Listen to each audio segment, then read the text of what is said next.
यदि तपाईहरुले चाहिँ अलरेडी नै विदेशको लागि चाहिँ एप्लाई गर्नुभएको छ तर आफूले सोचे जस्तो फास्ट भइराखेको छैन, विदेशको लागि भिजाहरु लागिराखेको छैन भने चाहिँ आज मैले तपाईहरुलाई चाहिँ एउटा राम्रो उपाय लिएर आएको छु है, जसले गर्दाखेरि चाहिँ तपाईको विदेशको भिजामा भएको अब्स्टिकल्सहरु रिमुभ गरेर तपाईको भिजाहरु लाग्नमा चाहिँ एकदमै मद्दत गर्छ।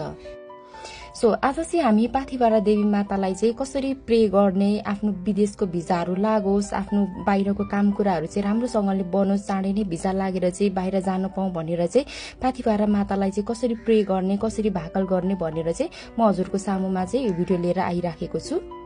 सो फर्स्टमा हजुरहरुलाई चाहिन्छ दुईटा नरियल है, दुईटा नरियलमा चाहिँ एउटा डल्लै राख्नु होला, यसरी नै बोक्रा तासेर राखेको नरियल राख्नु होला र अर्को चाहिँ तपाईले फुटाएर त्यो फुटाइसकेपछि चाहिँ त्यो पानी चाहिँ तपाईले एउटा बटुकामा लिन पनि सक्नुहुन्छ र यसमा चाहिँ वरिपरि यो फुटाको नरियलमा चाहिँ वरिपरि अष्टबन्ध र अबिर लगाएर चाहिँ वरिपरि टीका लगाउन सक्नुहुन्छ। वरिपरि चारैतिरबाट चाहिँ टीका लगाइदिनु होला र तपाईहरुले चाहिँ बीचमा तेल लगाएर एक सुते बाती चाहिँ बाल्नु होला। एउटा बाती बाल्नुस् है, धेरैवटा बाल्नु पर्दैन, तर बाती बाल्दाखेरि चाहिँ तपाईहरुलाई थोरै प्रब्लमहरु चाहिँ आउन सक्छ। अब बत्तीहरु निम्न सक्छ, अब नरियलको पानी चिसो भएको कारणले गर्दाखेरि चाहिँ त्यो प्रब्लमहरु चाहिँ आउन सक्छ। तर पनि नो प्रब्लम, तपाईहरुले चाहिँ फेरि पनि त्यो बत्तीलाई बाल्न सक्नुहुन्छ है। बालेर चाहिँ तपाईले पाथिभरा मातालाई चाहिँ प्रार्थना गर्न सक्नुहुन्छ।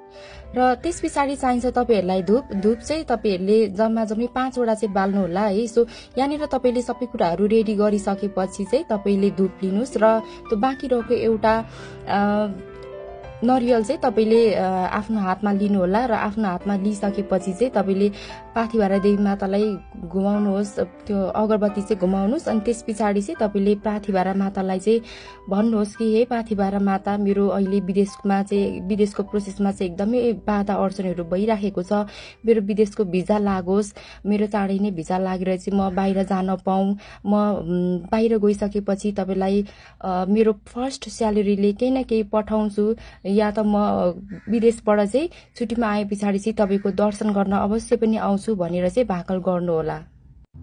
र हजुरहरुले त्यसपछि यो जुन पनि तपाईले दुईटा नरियल चढाउनु भएको छ पाथिभरा देवी मातालाई चाहिँ आफ्नो विदेशको काम कुराहरु बनोस्, भिजा लागोस् भनेर जुन पनि यो नरियलहरु चढाउनु भएको छ त्यो चाहिँ भोलिपल्टको दिन तपाईले कुनै नदीमा चाहिँ गएर चाहिँ तपाईले विसर्जन गर्नु होला है। आफू बिहानै उठेर हातमुख धोएर सफा भएर चाहिँ यो नरियलहरुलाई चाहिँ नदीमा गएर खोलामा गएर चाहिँ विसर्जन गर्नु होला। र आफूले पाथिभरा मातासँग आफूले पाथिभरा मातासँग गर्नुभएको बाचा चाहिँ नबिर्सिनु होला। पछि तपाईले चाहिँ केही कथम सक्नु भएन, अब जान सक्नु भएन, नसक्ने कन्डिसनहरु भयो भने चाहिँ म यदि आउन सकिन भने पनि अरूको थ्रुबाट भए पनि तपाईलाई चाहिँ फुलपातीहरु चढाउँछु अथवा केही कुराहरु चाहिँ चढाउँछु भन्नुस्, या त आफै नै छुट्टीमा आउनु भएको बेलामा चाहिँ जानु होला है। सो यसो गर्नु भयो भने चाहिँ तपाईको विदेशको भिजाहरु चाहिँ लाग्नमा एकदमै मद्दत गर्छ र पाथिभरा माताको कृपा तपाईमा सधैँ नै रहिरहन्छ र तपाईको भिजाहरु पनि लाग्छ र राम्रो हुन्छ है। सो आफूले गर्नुभएको बाचाहरु चाहिँ नबिर्सिनु होला। आफूले गर्नुभएको भाकलहरु चाहिँ काम कुरा भइसकेपछि चाहिँ आफूले गर्नुभएको बाचा, गर्नुभएको भाकल चाहिँ पूरा गर्नु चाहिँ नबिर्सिनु होला। Thank you.